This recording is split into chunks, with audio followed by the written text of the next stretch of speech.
Hola, ¿qué tal? ¿Cómo andan? ¿Qué dicen? Bienvenidas, bienvenidos a la televisión pública. Calma, no es lunes a la noche, no es la repetición del domingo.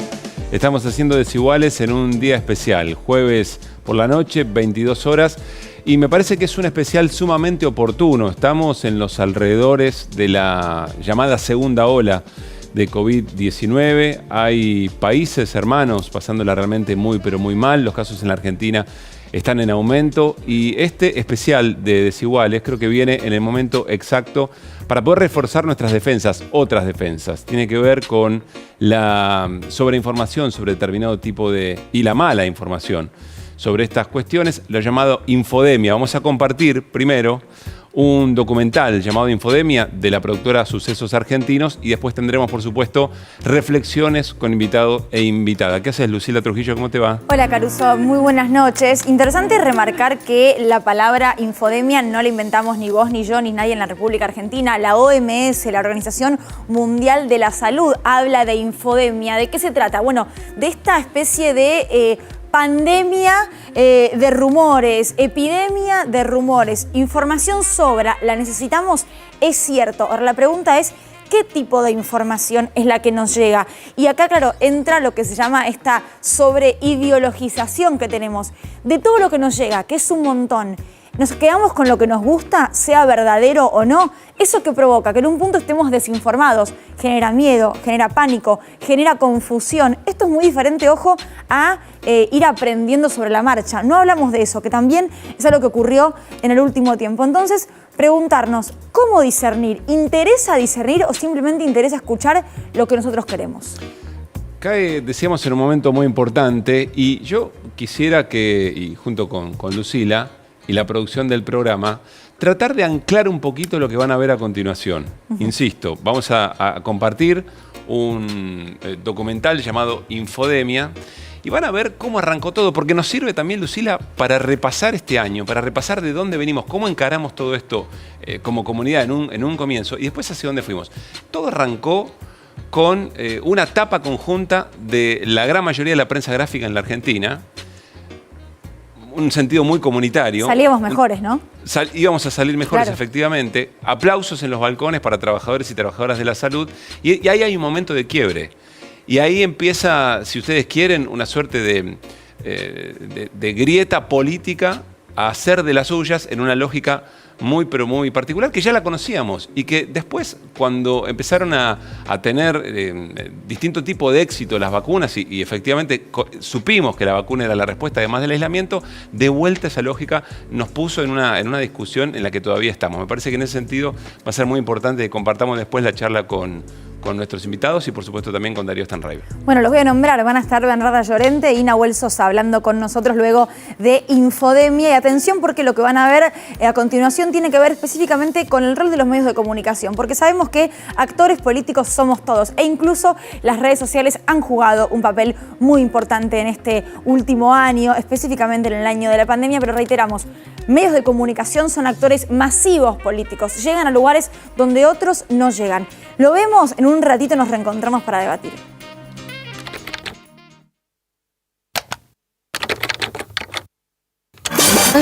Colapsados.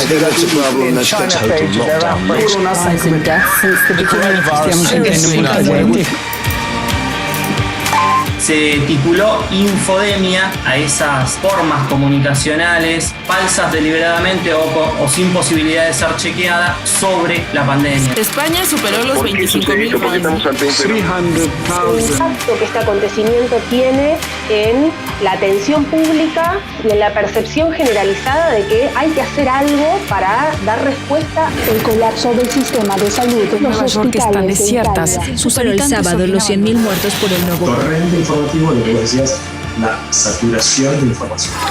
La cantidad de información y otra es la velocidad de circulación de esa información.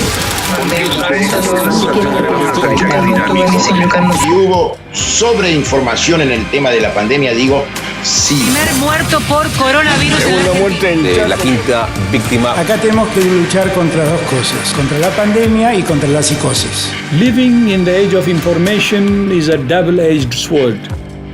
This same technology also makes us vulnerable to falsehoods and malicious propaganda. Los periodistas, yo les agradezco mucho que estén aquí. Les pido por favor que me ayuden a informar bien.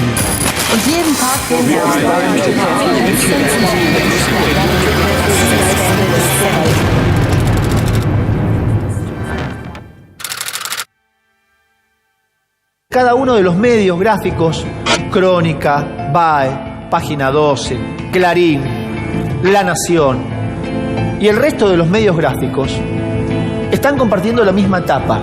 Sin ningún tipo de competencia por la primicia. Acá estamos todos juntos, peleando contra un enemigo y es por nuestra salud. Al virus lo frenamos entre todos.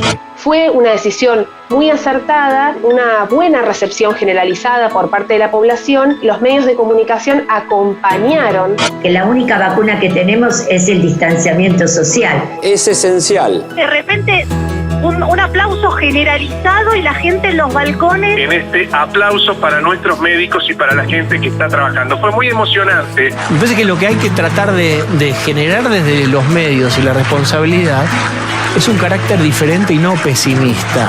Y es que si uno toma cartas en el asunto, esto se revierte. Somos los que podemos complicar o los que podemos frenar. Ahora bien, ese tratamiento o ese encuadre de la COVID no siempre estuvo acompañado de un tratamiento responsable de la información. Un show, el del surfer. O muchos medios lo calificaron directamente como el boludo. En el tratamiento dramatizado de la cuestión, en la estigmatización de ciertos actores y el castigo social a esos desviados de la norma. Este abogado rompe la cuarentena para ir con un aerosol. ¿Te vas a dar cuenta? Hacer un escudo de huracán.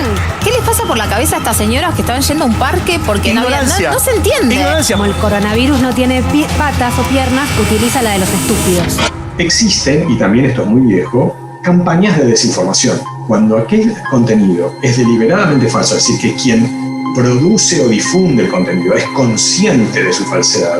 Asesinos, violadores, secuestradores, narcotraficantes, no es una manera de decir. Literalmente han salido personas con condenas o juicios por esos delitos. No es una campaña mediática, no es la idea de algunos comunicadores. Esto está pasando. Que hay desinformación que es por falta de profesionalismo o por culpa.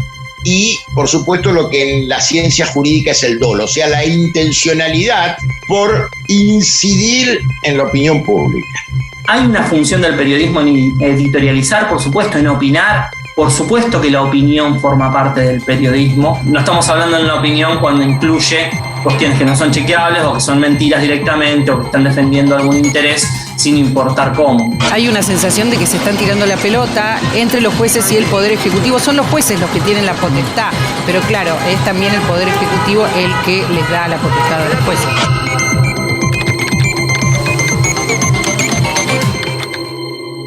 Las cuestiones de salud, de salubridad, las cuestiones epidemiológicas y médicas, no es lo que la mayoría sabemos en demasía. Por lo tanto, cuando nos sobreinformamos sobre esos temas, en general elegimos qué creer y qué repetir. Cuarentena estricta es el paraíso ideal para el populismo. Infectadura. Prisión domiciliaria. Bueno, es un estado de sitio selectivo. El gueto de Varsovia es esto. Hoy mi hermana Sofía fue mamá. Yo hoy no vi a mi sobrina, no vi a mi hermana. No sé cuándo la voy a ver. Chicos, venimos de nuestro pasado, nuestros ancestros vienen de la guerra. No mariconemos más. Estoy tan podrido de la cuarentena. A esta infectocracia que nos gobierna. Detuvieron a una pareja que llevaba a sus hijos adolescentes escondidos, ¿dónde? En el baúl del auto. Claro, lo que intentaban era ir al cumpleaños del abuelo a pesar de la cuarentena. ¿Qué delito estaban cometiendo querer ir a ver al abuelo en el cumpleaños? Joven que vino de Estados Unidos y contagió a 15 participantes de una fiesta. Acaba de morir uno de los contagiados. Se trata de una persona de 71 años, residente en Moreno. Son señales de opiniones anoticiadas o de noticias opinadas, o sea, no son señales de noticias.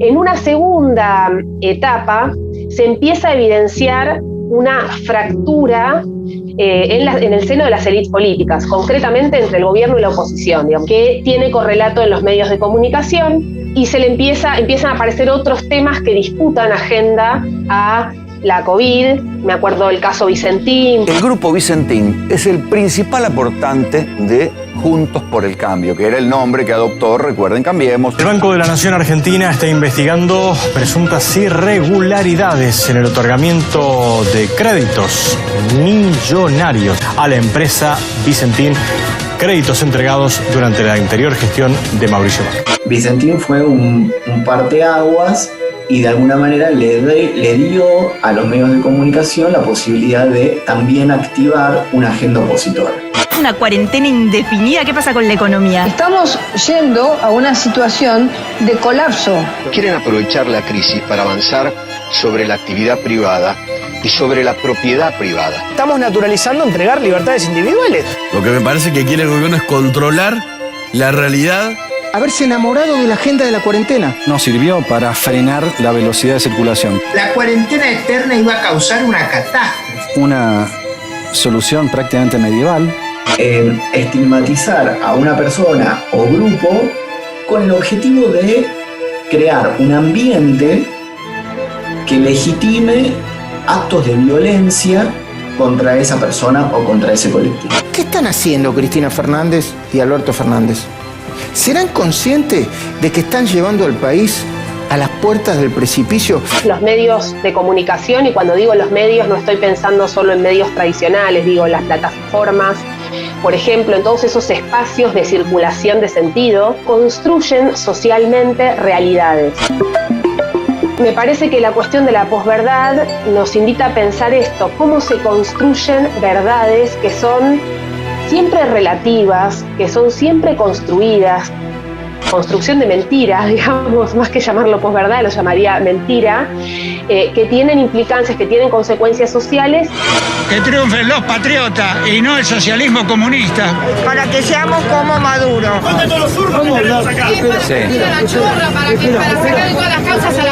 Mis nietos son los que van a sufrir, los van a convertir en dealers y cuando los destruya estamos perdidos, vamos a ser Venezuela. No queremos reforma de la Constitución. Usted tiene derecho a circular, tiene derecho a ir a jugar al fútbol a Palermo. Inseguridad que tenemos en este momento. No es la primera vez que movilizo por los jubilados, ¿eh? Por eso me parece que fue muy impactante y de alguna manera histórica esta marcha, esta convocatoria, porque quedaron muy claros cuáles fueron los motivos.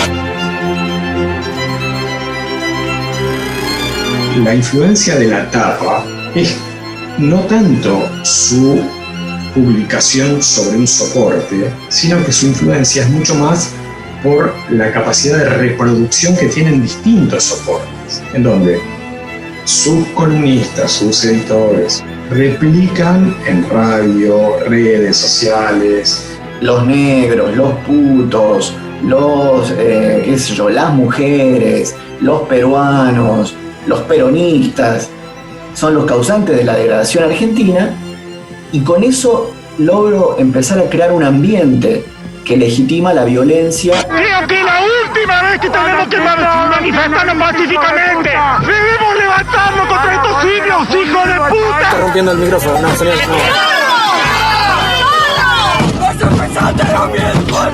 La próxima la van a tener que probar con sangre. Pero pará.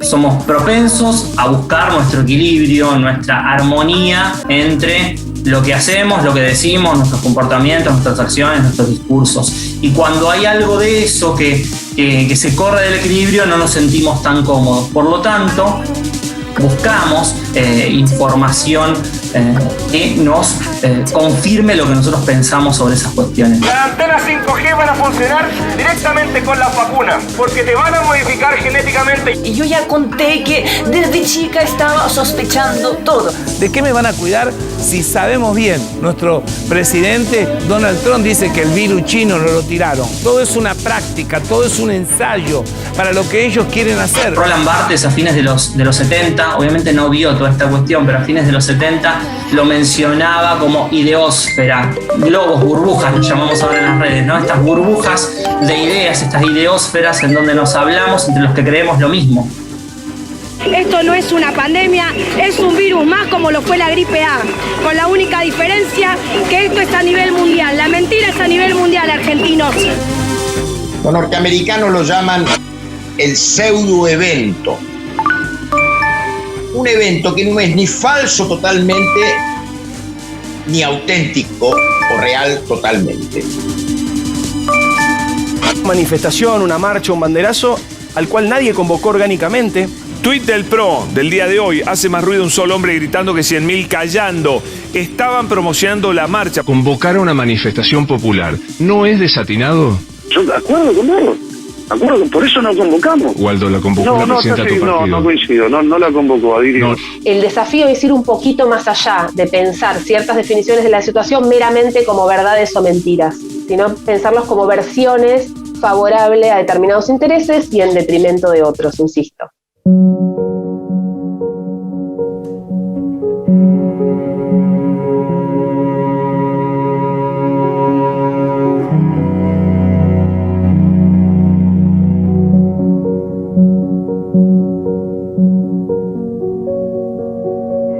Estamos hablando de un impuesto por única vez, de un aporte extraordinario por única vez que grava bienes por más de 200 millones de pesos. Es difícil esperar que los grandes medios de comunicación vinculados con intereses que se ven afectados a partir de la ley de impuesto a las grandes fortunas apoyen semejante medida. Me parece que tiene que ver con intereses propios de los actores que sostienen a estos medios, que son claramente actores políticos con intereses económicos.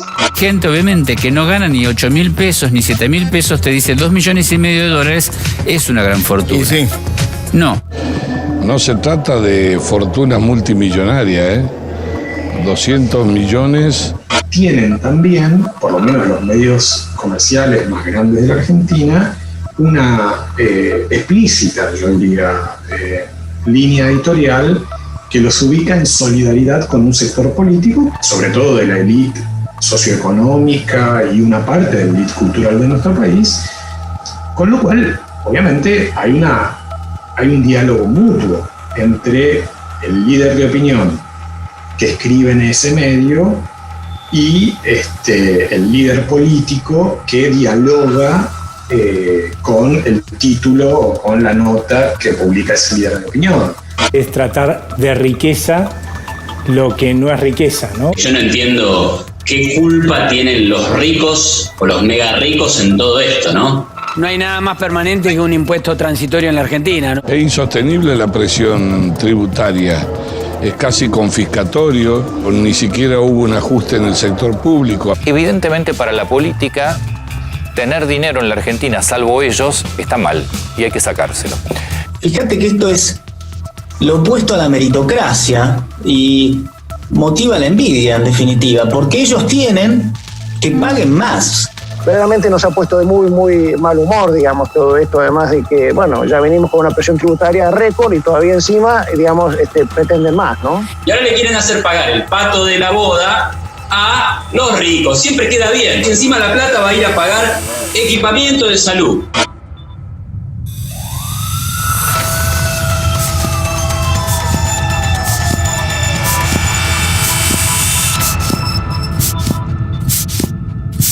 El momento en que el gobierno anuncia que tiene un acuerdo con el laboratorio Gamaleya, Rusia y demás, hemos visto cómo es temático, cómo se encuadra la vacuna como la vacuna rusa. La vacuna rusa. La vacuna china o rusa. De la vacuna rusa hasta... Ella impuso la vacuna rusa, eso no hay que olvidarse. Sobre la rusa. En contraposición a la vacuna de las farmacéuticas que no tenían nacionalidad, sino tenían marca. 7.400 millones de hipotéticos adquirentes deseosos de la adquisición de la vacuna. Y ahí se estalló una típica guerra de marketing entre las marcas. Al margen de la de Pfizer, ninguna es la rusa. Pfizer, la de Johnson & Johnson, Cambridge, un montón de laboratorios. Y sobre todo la vacuna de Oxford, la vacuna rusa en China inclusive. Estamos esperando de AstraZeneca, Pfizer y demás. Porque están poniendo en riesgo a millones de argentinos vulnerables. El medio de divulgación es un medio de comunicación que puede ser un tercero ajeno a la situación o puede ser involucrarse con alguna de las partes del conflicto. Dudas y sospechas. Porque yo siento que la vacuna rusa es menos confiable que la de Oxford. Es decir, si a mí me dan a elegir, yo digo, me pongo la de Oxford, porque la rusa no me da confianza. ¿Estoy equivocada? Y te pasa eso porque lo escuchás en todos los medios. Hasta el momento en que ya no les queda más opción que empezar a que reencuadrar el problema. O sea, el problema ya no era más la vacuna, sino en todo caso el suministro de la vacuna. Ojalá que llegue, pero puede ser que no. ¿Y las vacunas dónde están, no? Ahora es peor, ahora es lo mismo. Ahora tiene una vacuna que parece empezar a tener los papeles en regla, parece, y no tiene la vacuna. Estamos hablando de una vacunación que va a alcanzar a muy poca población. Uno puede mentir descaradamente cuando dice va a haber 300.000 vacunas antes de Navidad. Este avión de Aerolíneas Argentinas proveniente de Moscú llegó al aeropuerto internacional de Ezeiza tras regresar de Rusia, donde el miércoles cargó las primeras 300.000 dosis de la vacuna Sputnik V contra la COVID-19. La inteligencia rusa está directamente ligada a Cristina. No se ponga la vacuna rusa, no se ponga ninguna vacuna que no venga de un país democrático. Son los debates que alimentan a toda sociedad todo el tiempo en la medida que es una sociedad viva, y los límites sobre lo que se puede decir y lo que no se puede decir son límites que dependen de las condiciones de vida de esa sociedad. Poner en riesgo la vida de terceros por televisión y es una frontera difícil.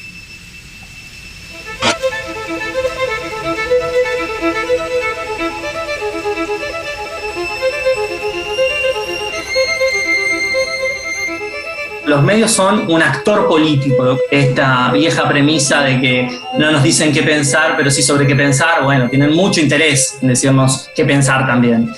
La información que recibimos de medios de comunicación, sean del tipo que fueren, tienen incidencia en nuestras decisiones cotidianas como ciudadanos y ciudadanas, desde a quién votamos hasta qué compras hacemos como consumidores y consumidoras. La cuestión remite nuevamente a cómo pensamos dentro del siglo XXI la educación, en donde tenemos que reescribir ciertas cosas de nuevo. Todas las conducciones institucionales desempeñan en estos contextos funciones centrales, y por eso es que los grandes medios de comunicación, que es donde se aloja buena parte de la producción de campañas de desinformación, me preocupa que no sean conscientes de esto. No debería ser indiferente. Se supone que hay anticuerpos, para seguir con las metáforas sanitarias, en la sociedad argentina como para limitar ese tipo de discurso.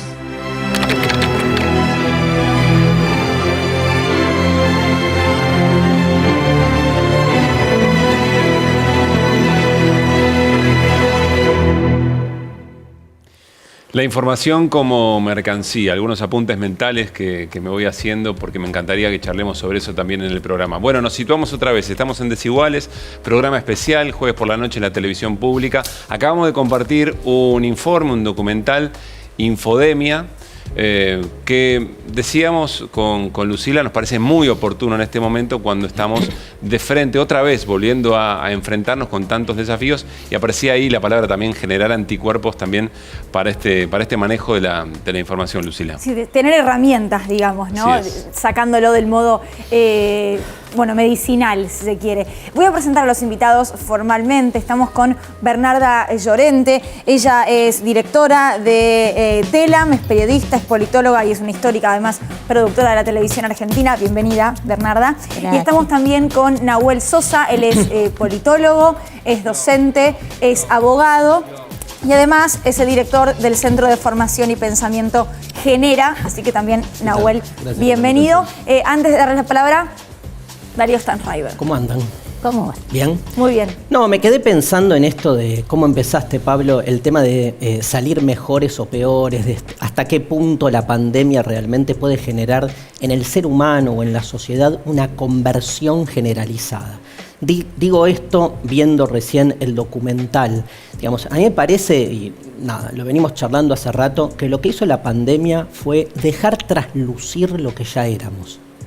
O sea, no es que se dieron conversiones, todo lo contrario, se blanqueó a fondo un dispositivo que ya venía funcionando. Por eso para mí no hay nada nuevo en la pandemia, sino más exacerbado. Dicho esto, me pregunto y le pregunto a los invitados por qué pensar que los medios iban a comportar distinto. Al revés, o sea, la pandemia muestra de un modo más descarnado el funcionamiento de los medios de comunicación que ya venían siendo lo que eran antes de la pandemia. Sí, medios y quienes estaban por detrás, digamos, ¿no? Son sectores económicos, son sectores que efectivamente tienen como objetivo la incidencia muy directa en la vida política y social de la Argentina. Bueno, arrancamos, Nahuel, Bernarda. ¿Vale todo? Es lo primero que me gustaría que reflexionemos. ¿Vale todo en los medios, Bernarda? No, claro que no vale todo. Y uno se pregunta por qué llegamos a esta situación donde hubieron tantas deformaciones. Yo creo que la primera cuestión en crisis son algunas reglas elementales del periodismo, digamos, que no tiene poco que ver con tener determinadas posturas frente a la vida, que uno las tiene como profesional, con un periodismo incluso comprometido, pero lo que ha habido es una distorsión de las pautas básicas y de la función fundamental del periodismo, ¿no? Hoy pensaba, justamente hoy se cumple otro aniversario, el aniversario 44 de la desaparición y posterior muerte de Rodolfo Walsh, y si uno ve, por ejemplo, el periodismo de los años 60, es un periodismo muy comprometido, pero también es un periodismo de muchísima calidad que hubo en Argentina, ¿no? Y fuimos ejemplo incluso en el mundo de determinado periodismo que logramos hacer, pese a las centuras, pese a los golpes militares, pese a toda nuestra historia caótica. Por eso te diría, en principio, no vale todo y sería muy bueno poder volver un poco a las fuentes. Nahuel, misma pregunta. Sí, yo creo que siempre cuando uno analiza desde el punto de vista sociológico la historia de las catástrofes o otras pandemias que hubo, la sífilis o otros desastres naturales o sociales, Primera, Segunda Guerra Mundial, peste amarilla, las sociedades nunca vuelven a ser las mismas, ¿no? Porque justamente lo que hace ese hecho traumático, esa adversidad, es de alguna manera desnudar o visibilizar muchas desigualdades que pueden estar latentes y otras puedan estar manifiestas, ¿no? Ahora bien, dicho esto, me parece que en este contexto estamos en un proceso de transición, ¿sí? Estamos discutiendo, o sea, esta sociedad se está discutiendo a sí misma, puede discutirse a sí misma o no. Vamos a decir una cosa que era muy interesante. Si una sociedad no se puede discutir a sí misma, no puede pensarse una alternativa a sí misma.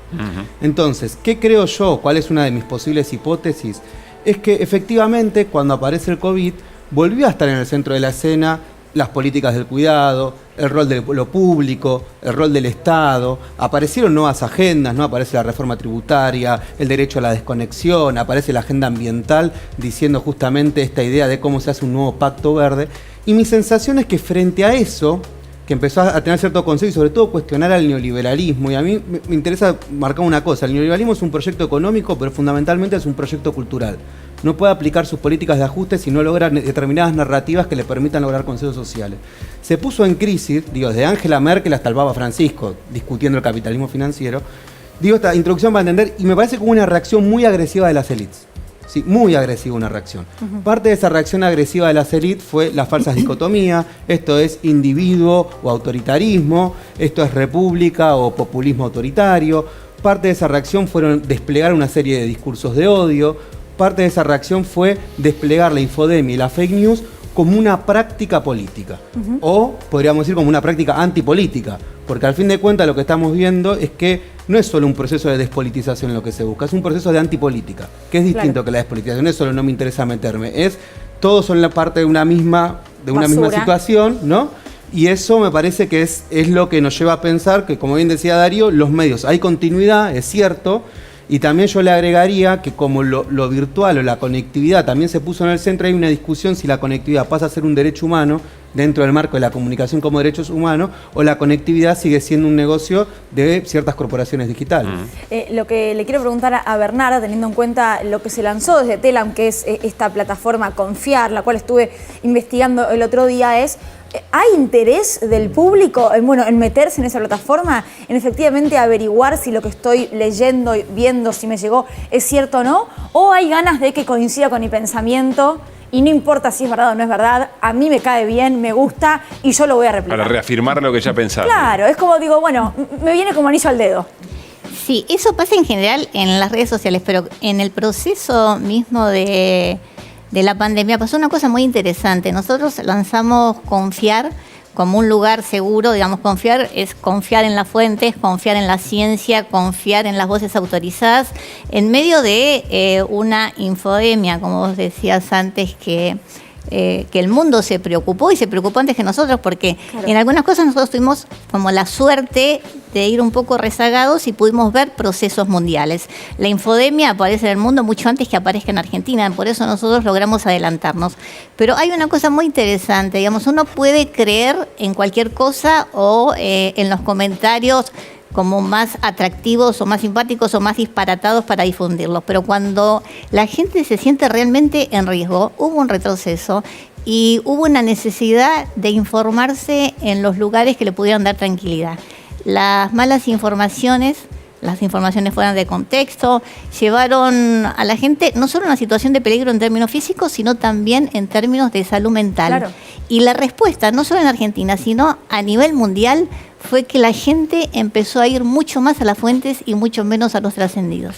Claro, porque no hay que dejar de decir esto. Por eso yo decía, preguntaba si valía todo en el arranque del programa, porque esto tiene consecuencias reales y concretas, digamos. Sector de la población que no confía en las vacunas y que asume un riesgo que efectivamente no debía, o evidentemente la deslegitimación de determinado tipo de medidas de protección de un Ministerio de Salud, etcétera. O sea, tiene consecuencias concretas.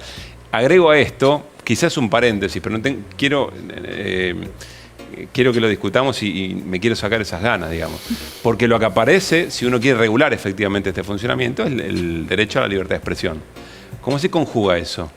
Si no vale todo, pero si cuando vos querés regular de alguna manera aparece el reclamo por la libertad de expresión, ¿qué problema tenemos ahí? ¿Cómo lo resolvemos? Dicen que hay censura, digamos. Sí. Ante la regulación siempre se habla de censura.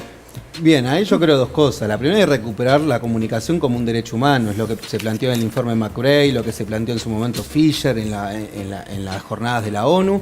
Y la comunicación como derecho humano quiere decir que vos tenés acceso a la comunicación, pero también como comunidad tenés derecho a producir esa comunicación, ¿sí? Esto me parece que es importante. En la medida que haya, vos, mira, tenés un dato curioso que es, en el 2007 era alrededor de 130 y pico de empresas digitales que controlaban el tráfico de Internet. En el 2014 pasaste a 35 y hoy son 5. Amazon, Google, Microsoft, es el club de los 5. Si hay oligopolización digital, no hay democracia digital. Esto hay que plantearlo. O sea, la democracia no se puede dar con oligopolios. Entonces, me parece que ahí hay que tener en cuenta eso.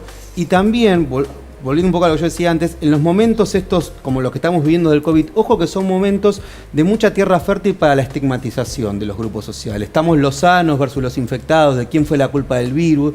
Digo esto, cualquiera que haya visto en Netflix la película El dilema de las redes sociales, o Hater, vamos a ver en esto que vos decías, que esto tiene efectos en la realidad, no es solo una discusión de las burbujas virtuales. Esa fragmentación social tiene su correlato en la fragmentación virtual.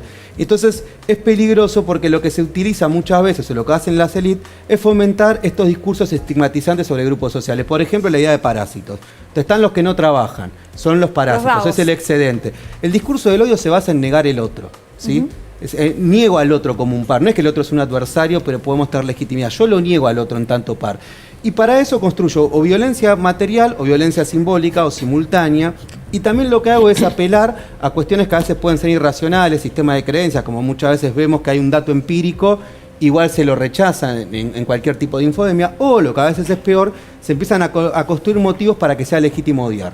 Entonces está bien odiar a este grupo social. ¿Por qué? Fíjate, el primer ministro de Italia decía, porque el virus es culpa de los africanos. ¿Se entiende? Como afectando. Y después las redes sociales reproducían. Entonces, ahora, son Nahuel, las propias corporaciones digitales las que las reproducen. Ese pensamiento binario que muy bien vos describís, es cosustancial al actual estado de los medios de comunicación. Digo, si uno piensa cómo trabajan los medios hoy, o sea, ontológicamente, cómo se despliega el mundo de los medios es exaltación de ánimos, indignacionismo radicalizado, pensamiento binario. O sea, claramente, digamos, y vuelvo entonces a tu pregunta, Pablo, que me parece clave, la tensión entre regulacionismo, libertad de expresión, supone salir de este paradigma de los medios. En la medida en que estemos atrapados por esta lógica de los medios, nos da todo este tipo de características. La pregunta es, ¿estamos cerca o lejos de pensar un mundo, una sociedad con una relación con los medios diferente? Me parece que en ese sentido yo soy escéptico. Yo también. Bernarda.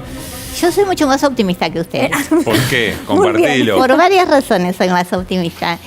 Creo que la pandemia, como decía Darío, puso en blanco y negro, digamos, el mapa, la radiografía del mundo que teníamos, pero no hay que olvidarse que ese mundo y ese modelo ya estaba en crisis mucho tiempo antes. Digamos, nosotros veníamos, ya se hablaba de la posverdad, ya se hablaba de que la verdad era relativa y que finalmente tampoco importaba demasiado. Tuvimos un gobierno donde era más importante la simulación que la realidad, que llegó a pensar que la simulación podía reemplazar a la realidad. Venimos de sociedades donde el peso mediático es cierto, pero yo creo que está como sobredimensionado también por todos nosotros, que cuando uno va a la realidad no es tanto. Hay resistencias en recepción. No, exacto, hay muchas más. Bueno, y hay muchos ejemplos, digamos, si uno fuera a los últimos ejemplos, ¿no? ¿Qué pasó, por ejemplo, en el resultado de las elecciones bolivianas? La verdad que en Bolivia hubo un golpe de Estado, obviamente ni hablemos del manejo. Una pausa. Sí. ¿Y sabes cuál es la sensación? Que efectivamente esa utilización de los medios no permite consolidar determinado tipo de modelos de exclusión, por ejemplo, o si vos querés, autoritarios, pero cuando otro modelo está en marcha, de recuperación de derechos, de inclusión social, de pelea contra la desigualdad, sí ahí logra hacer un daño que se repite incluso en esas experiencias. Sí, pero lo que yo lo que estaba diciendo y después fuimos a los ejemplos concretos de este mundo en crisis que venía de antes, era un mundo donde se caracterizaba por demasiada desigualdad, que ya era imbancable, digamos, incluso para los grandes ricos del mundo. Decían, este mundo va a ser invivible, este mundo no puede ser tan desigual como el mundo que estamos construyendo. Era un mundo que volteó gran parte de las regulaciones y después se dio cuenta que el cambio climático no era una realidad y que nos estaba afectando. Que las normas de convivencia, que este capitalismo monstruoso y voraz tenía sus límites y que estábamos manejando también manejados por 5 empresas digitales que ni siquiera pagan impuestos en sus lugares de orígenes y que además tienen la característica de finalmente acumular riqueza y dinero sin poseer los bienes, digamos. Cambian la lógica de este capitalismo. Y este mundo, que es un mundo que ya el Papa lo dijo muchas veces, este mundo del descarte, este mundo donde es difícil la convivencia porque va tocando sus propios límites, ya venía cuestionado y creo que la pandemia nos puso frente a ese mundo y sobre todo frente a la posibilidad de, bueno, ¿cómo nos vamos a replantear la pospandemia? Y ahí creo que viene realmente la discusión de los medios y viene esto que describían, que es esta gran polarización, porque se están discutiendo dos cosas. Uno, vamos a ser capaces de cambiar el mundo que viene, estas relaciones de poder tan asimétricas. Y quién va a pagar la crisis, es la segunda discusión. Claro. La van a pagar. Pero Bernarda, perdón, ¿dónde ves cambio? ¿Dónde ves que efectivamente estemos discutiendo eso? Lo estamos discutiendo acá, lo entiendo, pero una discusión más real que modifique las estructuras. No quiero hacer menciones específicas, pero hoy se caracteriza como éxito una señal que hace de la violencia casi su esencia. Y le va bien. En términos de rating, si vos querés, le va bien. Está bien, pero yo veo cambios, ¿sabes que soy optimista? No en los cambios puntuales. Si uno ve hoy la realidad argentina, finalmente uno es pesimista por todo esto que describís. Si uno ve, por ejemplo, a Merkel diciendo los medios tienen que ser regulados, y tienen que ser regulados por los parlamentos, y tienen que ser regulados por el voto de la gente, y hay que salir de esta falsa dicotomía de tenemos una prensa libre a la cual no se la puede regular de ninguna forma, o finalmente ponemos regulaciones que nos mejoren a todos. Cuando veo que esas discusiones aparecen en determinados lugares. Cuando veo que en Estados Unidos finalmente las redes, las grandes redes se sienten bien porque lo censuran a Trump después de haberlo creado. Sí, porque es imprevisible la democracia en algún punto, ¿no? Digamos, no confundir, siempre decimos democracia con rating, ¿no? Claro. O sea, y me parece que ahí es clave.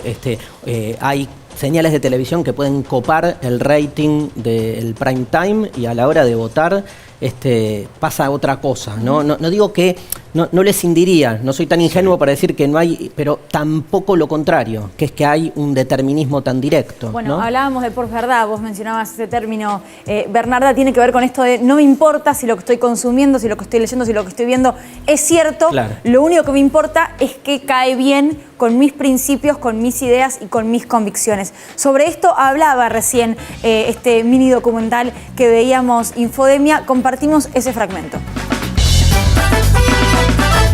Los medios de comunicación, y cuando digo los medios no estoy pensando solo en medios tradicionales, digo las plataformas, por ejemplo, en todos esos espacios de circulación de sentido, construyen socialmente realidades. Me parece que la cuestión de la posverdad nos invita a pensar esto, cómo se construyen verdades que son siempre relativas, que son siempre construidas, construcción de mentiras, digamos, más que llamarlo posverdad, lo llamaría mentira, que tienen implicancias, que tienen consecuencias sociales. Que triunfen los patriotas y no el socialismo comunista. Para que seamos como Maduro. Para sacar todas las causas a la chorra. Mis nietos son los que van a sufrir. Los van a convertir en dealer y cuando los destruya estamos perdidos. Vamos a ser Venezuela. No queremos reforma de la Constitución. Usted tiene derecho a circular, tiene derecho a ir a jugar al fútbol a Palermo. Inseguridad que tenemos en este momento. No es la primera vez que movilizo por los jubilados, ¿eh? Por eso me parece que fue muy impactante y de alguna manera histórica esta marcha, esta convocatoria, porque quedaron muy claros cuáles fueron los motivos. Bueno, ahí veíamos un repaso de lo que nos dejó este año 2020, ¿no? En algunos puntos, en algunas fechas en particular. Ahora, lo que yo me pregunto es cómo, y si hay interés por parte de la persona que consume esa información, se puede discernir. Porque entiendo que a veces no hay mala voluntad en confiar en algo que te dicen, en algo que te cuentan. Incluso sabemos algo que te llega. Claro, incluso sabemos que cualquier rumor o cualquiera de estas no verdades siempre tienen un dejo de realidad.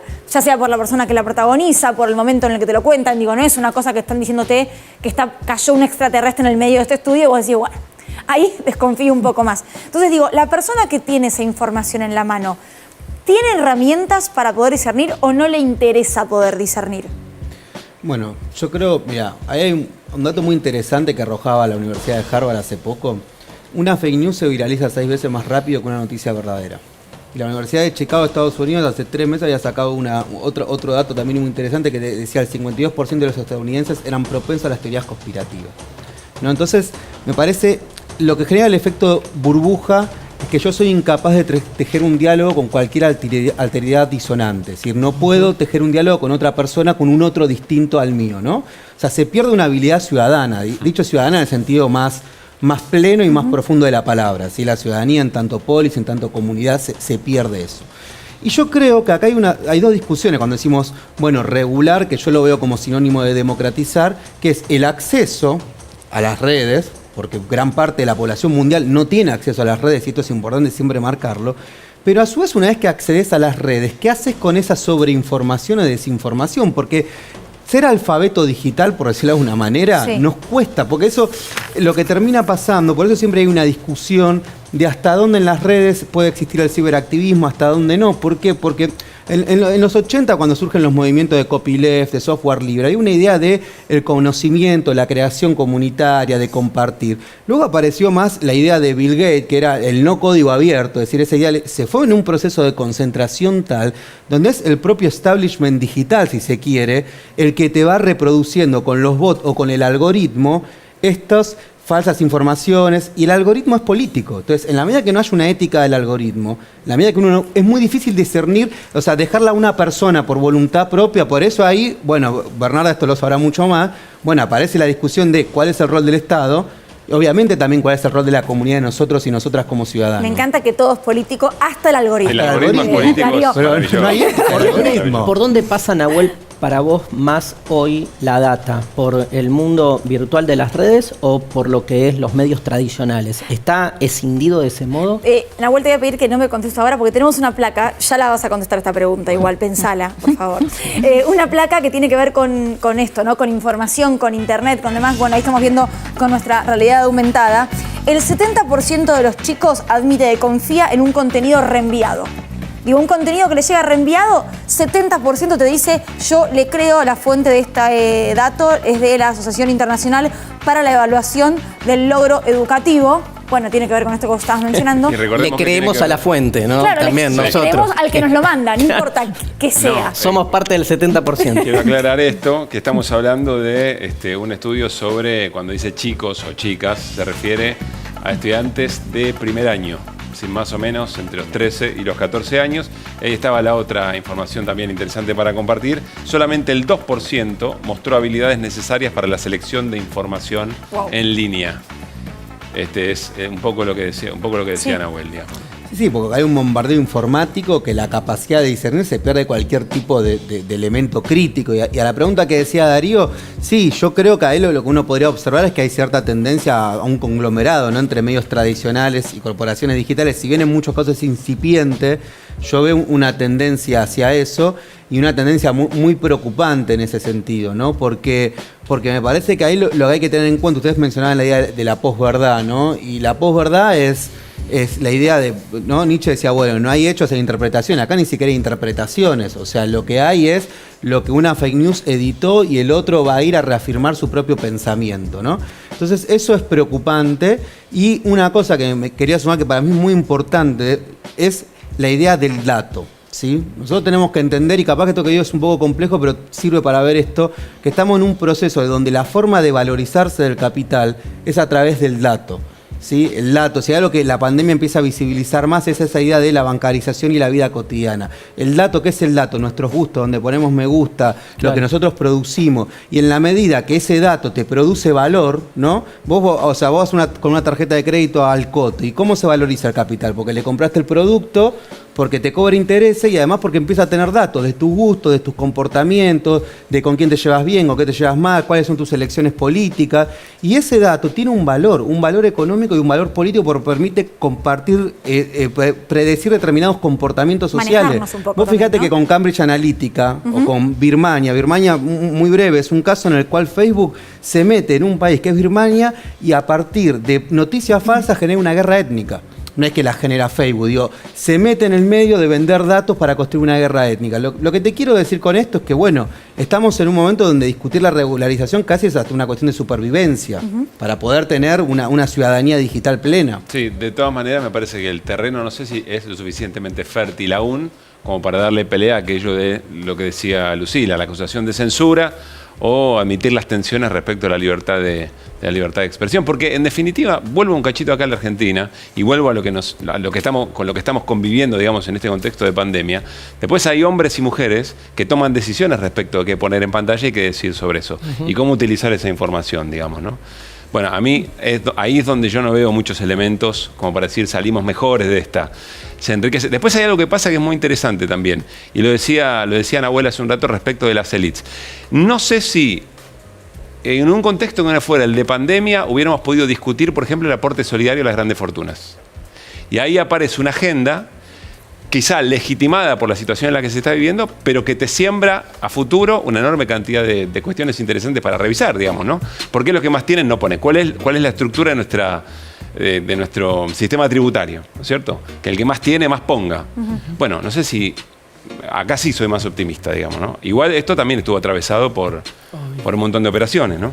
Yo soy optimista en el debate, por lo menos en la toma de conciencia de una serie de temas que estaban invisibilizados. Ahora, volviendo a lo que estábamos hablando, yo coincido plenamente, pero uno a veces tiene la tendencia, y con tanta información, tendemos a confundir lo que son plataformas tecnológicas con lo que son procesos sociales y contenidos.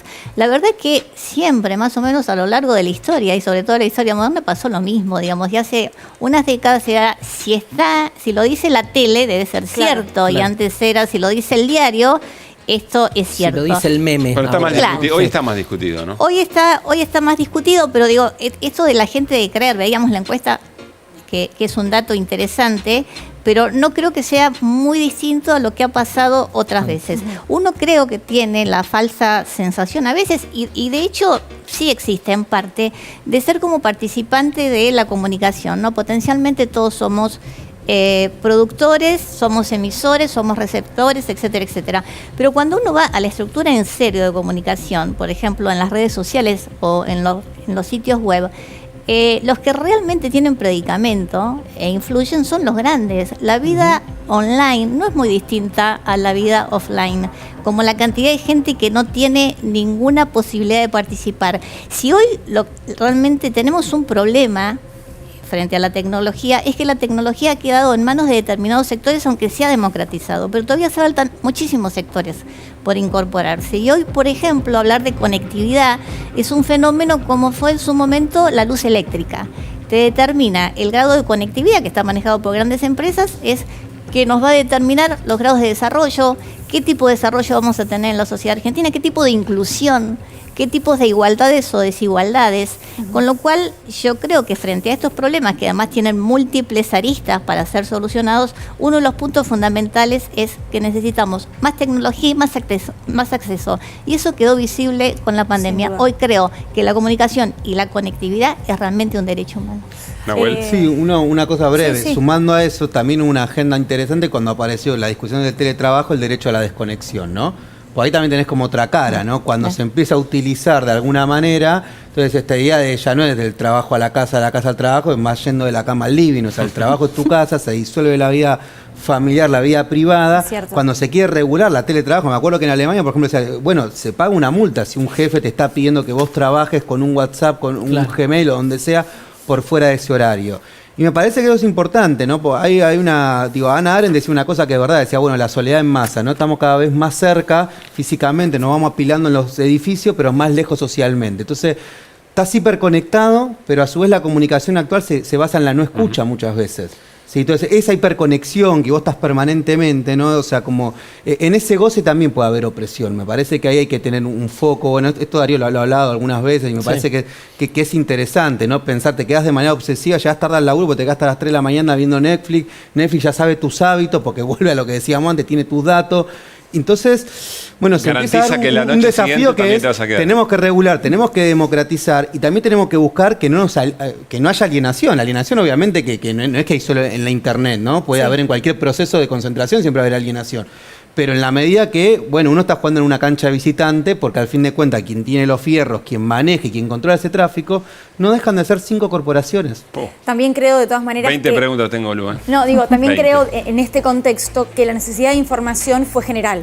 Digo, nos ocurrió a todos. De repente nos encontramos en nuestras casas diciéndonos que había un virus, que había llegado, que no nos podíamos ver, que nadie sabía cómo se contagiaba, cómo se curaba, qué consecuencias traía. Digo, hubo tanta incertidumbre, no solamente en la Argentina, en el mundo, que hasta los que trabajamos de dar información necesitábamos consumirla. Me parece que eso agravó en un punto la situación de todo lo que ustedes están mencionando y creo yo que incluso ir aprendiendo sobre la marcha fue un ejercicio que tuvimos que incorporar, ¿no? Y retomando, Luli, con lo que empezabas, Bernarda, déjame preguntarte, ¿cuál es el lugar del periodismo ahí? ¿No? Porque me parece que es clave en un contexto de posverdad, de sobreinformación. ¿Qué es hoy ser periodista? Implica muchas cosas. Yo creo que en la situación actual del periodismo argentino lo primero es sincerarse, ¿no? Parte de la sensación que uno tiene es porque el periodismo se metió de lleno en la política y se metió de lleno en la política sobre todo a partir de los intereses. Nosotros hablamos de grandes corporaciones que tienen intereses que van mucho más allá de informar o incluso del rating, tienen intereses económicos importantes y tienen muchas cosas que defender y eso está en manos de los grandes medios. ¿Cómo volver al periodismo? Yo creo que volviendo a cómo poder proteger a los ciudadanos y a las ciudadanas y no poner todo también, porque acá hay dos temas fundamentales. ¿Dónde ponemos la responsabilidad? ¿La ponemos en una regulación, la ponemos en el papel del Estado, la ponemos en el compromiso de los grandes medios, etcétera, etcétera, o lo ponemos en los ciudadanos que además tienen que intentar defenderse de no creer las cosas que le tiran tóxicamente todo el tiempo? Creo que es un poco de todo. ¿Y dónde está? ¿Está en el Estado principalmente?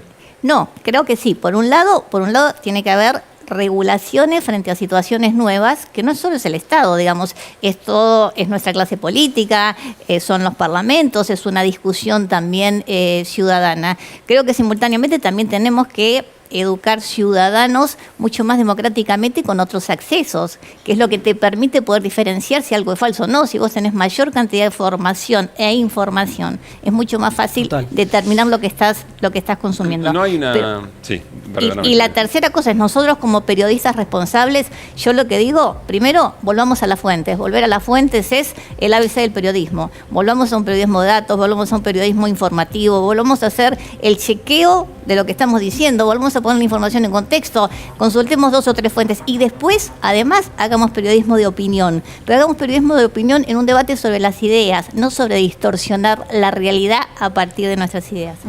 Bueno, estamos ya cerrando el programa y vamos a invitar a Bernarda y también a Nahuel a que nos dejen alguna reflexión en nuestra ventana. Una palabra, una frase, algo que les haya quedado de la charla de hoy. Bernarda, te invitamos, si querés, allí, que te acerques a la ventana. Bueno, puede ser una palabra, una frase, un emoji, lo que te guste. Y de conceptualización. Sí, así como estás, te podés levantar y ahí tenés, mira, un fibrón para hacerlo. Mientras pregunto, pero muy sintético, digamos, ¿no? Porque sé que estamos muy en tema con esto. ¿No hay en este momento una discusión legislativa o en términos de diseño de política pública para intervenir en este diagnóstico que compartimos, ¿no? O sea, lo último que discutimos de manera importante fue la Ley de Servicio de Comunicación Audiovisual.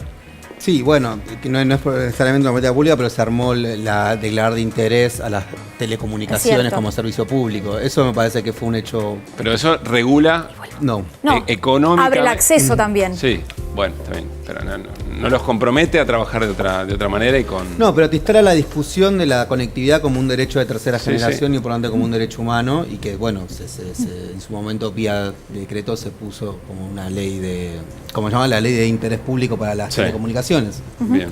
Bueno, Nahuel, te invitamos a vos ahora. Mientras tanto, le vamos a pedir a Bernarda, bueno, estamos viendo, escribió igualdad. ¿Por qué? Porque me parece que es uno de los grandes problemas, creo que es el gran problema que hoy tiene la humanidad, la concentración por un lado, la falta de igualdad por el otro. La igualdad sabemos que como tal es prácticamente una utopía, pero está bien volver a construir utopías y me parece que por lo menos buscar la igualdad tiene que ver con la igualdad, con tender a la igualdad de oportunidades para todos y me parece que si no ponemos la igualdad como una prioridad en esta sociedad frente a semejante concentración, es muy difícil que podamos cambiar algo. Me encantó, Nahuel, lo que pusiste. Imaginación política. Imaginación política. 2 puntos. A ver, 2 puntos, digo. Muy bueno. A ver, estamos en un contexto donde la infodemia no la podemos disociar de una radicalización de las derechas. O sea, antivacuna, anticuarentena. Hay derechas que se radicalizan y plantean utopías neorreaccionarias, ¿no? Hay un teórico que se llamaba Jameson que decía es más fácil imaginar el fin del mundo que el fin del capitalismo. Se ha dicho mucho ahora, ¿no? Entonces vos tenés Netflix, te aparecen los extraterrestres, los maremotos, pero pareciera, si el postcapitalismo es mucho, por lo menos el postneoliberalismo. Ahí por lo menos puedo ser un poco más optimista. Y digo la imaginación política de que creo que dentro de los procesos progresistas, emancipatorios, es necesario esto de pensar al futuro no como la incertidumbre, sino como un derecho colectivo. Y como estamos en un momento de transición y es un momento de disputa, la salida de esta pandemia puede ser con más discurso de odio, con más concentración de las élites que siempre hacen un negocio en las tragedias, o por el contrario, puede ser con más Estado, más democracia y más ampliación de derechos. Hay condiciones para ampliar derechos y es importante que desde el arco progresista o popular no nos achanchemos y recuperemos imaginación política, aunque a veces eso sea ser políticamente incorrecto. Daro, tenemos 30, 20 segundos. No, me quedo con esto último que dice Nahuel y me convoca la pregunta. ¿Hay otra política? Porque tal vez lo que nosotros concebimos como política lamentablemente esté atravesado por todo este diagnóstico excelente que haces. Me queda esa duda. ¿Hay otra política? Ojalá que sí. Para mí es programa Desiguales. Un lunes de estos, sin dudas. Bueno, nos estamos yendo. Antes de que cierre Lucila, quiero decirles que todavía estamos en la Semana de la Memoria. Sí. Sigo profundamente emocionado por lo que pasó en Desiguales el lunes. Y una de las primeras cosas que me emocionó fue llegar y ver a trabajadores y trabajadoras de la televisión en ese lugar montando ese despliegue. No lo quiero dejar pasar porque, insisto, todavía estamos en esta semana y bueno, realmente nos sentimos muy, pero muy privilegiados de poder participar de eso. Se puede ver, está en YouTube cargado, así que ponen Desiguales y van a encontrar todos los episodios. Este seguramente también lo van a encontrar en un par de días. Gracias, Bernarda, gracias, Nahuel, por haber venido. Nos encontramos el lunes, nosotros tres, todo el equipo que está detrás. Y con un tema muy importante, vamos a trabajar Malvinas el próximo lunes. Es verdad, se podía decir, ¿no? Sí, claro que sí. Nos vemos, adiós, que tengan un buen fin de semana próximamente.